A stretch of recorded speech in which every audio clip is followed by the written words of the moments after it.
Seperti kita tahu, Ketua Umum PSSI Erick Thohir merencanakan persiapan yang lebih panjang untuk timnas sebelum melawan Tiongkok dan juga Jepang pada Juni mendatang. Lalu apa saja yang harus dibenahi?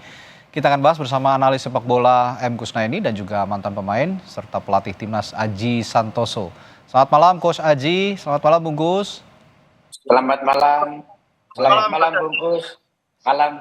Saya tanya ke Coach Aji dulu. Coach, Ya.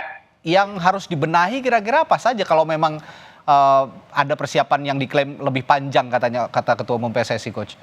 Iya, memang akan lebih bagus itu persiapannya sedikit lama ya, mungkin 2 minggu dan di situ termasuk ada uji coba karena penting untuk melakukan uji coba sebelum melawan Tiongkok nanti. Okay. Jadi kalau saya melihat 2 pertandingan terakhir, pertama melawan Australia, kedua juga melawan Bahrain, memang ketika melawan Australia yang paling kelihatan agak sedikit lemah adalah di sisi pertahanan, organisasi pertahanan, di mana gol pertama sampai gol keempat itu semua kesalahan dari organisasi pertahanan kita, baik secara taktikal, secara individu maupun unit.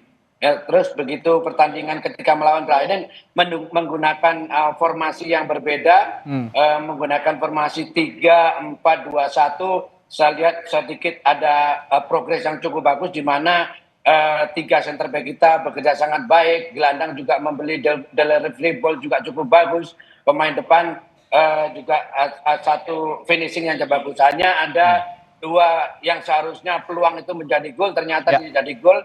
Menurut saya yang perlu diperbaiki untuk pertandingan melawan Tiongkok, semua aspek dari segi fisik, mental maupun dari segi attacking, finishing touch, terutama finishing touch itu yang harus menjadi yang harus menjadi perhatian tim pelatih, karena itu tadi ada 2 peluang yang 99% seharusnya jadi gol, ternyata tidak jadi gol karena masalah dalam mengeksekusi. Ya, kemarin itu fisik memang kedodoran, lalu finishing touch juga masih kurang. Inilah hal-hal yang perlu disoroti oleh pelatih kepala begitu untuk menghadapi Tiongkok dan juga Jepang. Berarti line up yang sudah diturunkan kemarin lawan Bahrain itu total harus dimodifikasi atau line up-nya tetap, cuman strateginya saja yang dirubah gitu, Coach?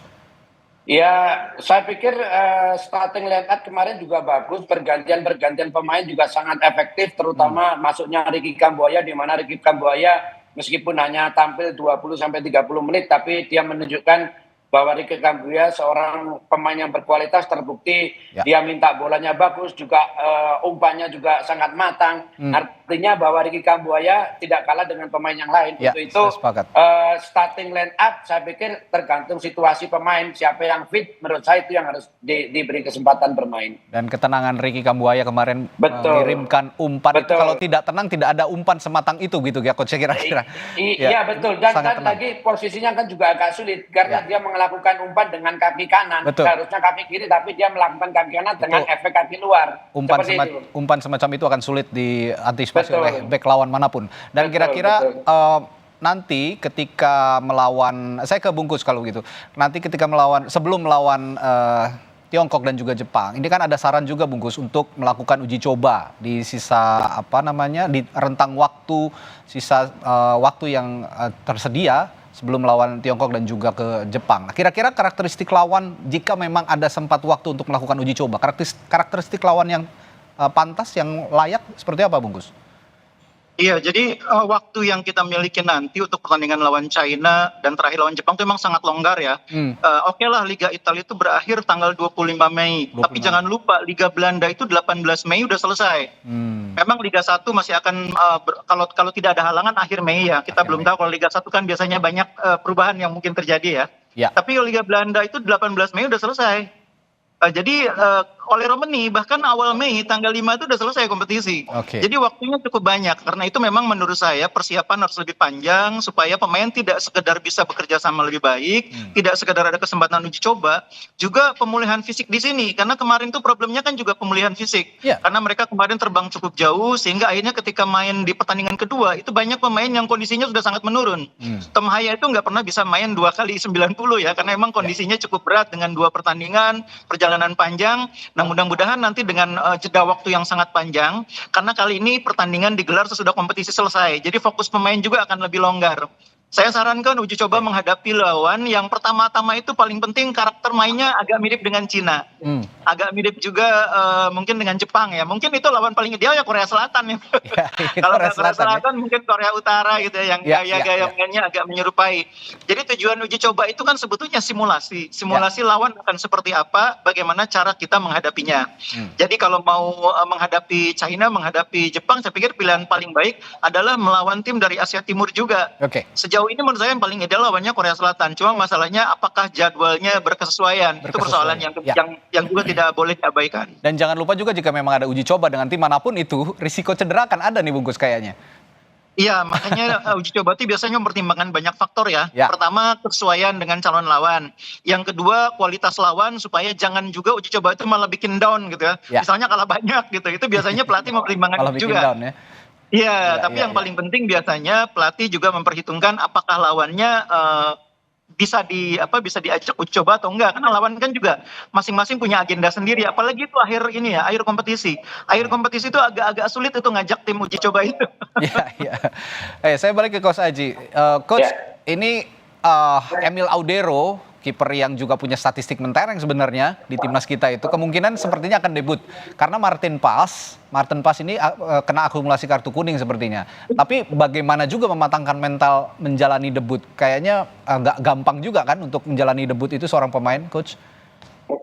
Ya, tapi saya pikir kan penjaga gawang selain dari Pais kan juga pemain yang berpengalaman. Menurut saya tidak ada masalah itu debut.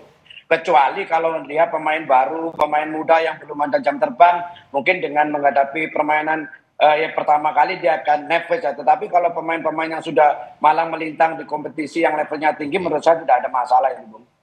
Oke. Kembali ke Bungkus, kalau begitu Bung melihat kemungkinan uji coba tadi yang saya utarakan, yang Anda bilang tadi ya paling pas dengan tim-tim Asia Timur begitu. Ini bisakah juga nanti ada kemungkinan rombak formasi atau menguji formasi-formasi baru dengan dinamika yang berkembang menjelang Tiongkok dan juga Jepang begitu, Bung? Iya, kita sudah punya pengalaman waktu lawan Australia, keinginan pelatih untuk mengembangkan cara main yang berbeda, game plan yang berbeda, mengubah dari 3-4-3 ke 4-3-3 kan sempat membuat tim kesulitan. Bahkan akhirnya di pertandingan lawan Bahrain, pelatih kembali ke formasi 3-4-3. Jadi kalau saran saya, pertandingan sangat penting, sangat krusial, sebaiknya tidak terlalu banyak eksperimen, karena fondasi timnya sudah cukup kuat. Bahkan kemarin kita sudah melihat bagaimana tim kita lawan Bahrain itu tampil sangat baik, harusnya bisa menang lebih dari 1 gol. Jadi keinginan bereksperimen baiknya mungkin ditahan untuk kepentingan berikutnya. Kali ini yang paling penting adalah pemantapan ya, pemantapan formasi yang sudah ada, pemantapan game plan yang sudah ada. Hanya saja persoalannya kan kalau tim nasional itu salah satu yang juga jadi handicap, itu pemainnya setiap saat bisa berubah. Nanti yang dipanggil belum tentu yang sama dengan yang kemarin. Ada yang cedera mungkin, ada yang berhalangan seperti Martin Pas. Jadi memang ini tidak bisa kita bicarakan jauh-jauh hari, tapi kita lihat siapa yang dipanggil nanti baru kita bisa bicara sebetulnya. Ini yang jadi catatan sebenarnya tidak cukup banyak ya. Kalau kemarin chemistry-nya sebenarnya sudah mulai agak terbangun begitu ya. Kalau melihat babak kedua melawan Bahrain, saya lihat sudah cukup padu sebenarnya. Cuman ya itu tadi kayak kata Coach Aji, PR-nya adalah kompakan di lini depan, memanfaatkan peluang sekecil apapun menjadi gol, dan juga mental dan fisik sepertinya yang akan bisa digenjot lagi untuk menghadapi Tiongkok dan juga Jepang. Apalagi Jepang kita akan menjalani laga away nanti ya, kira-kira begitu. Baik, terima kasih Bung Kusnaini dan juga Coach Aji telah bergabung di Sapa Indonesia malam hari ini. Sampai jumpa lagi, sehat selalu. Terima kasih.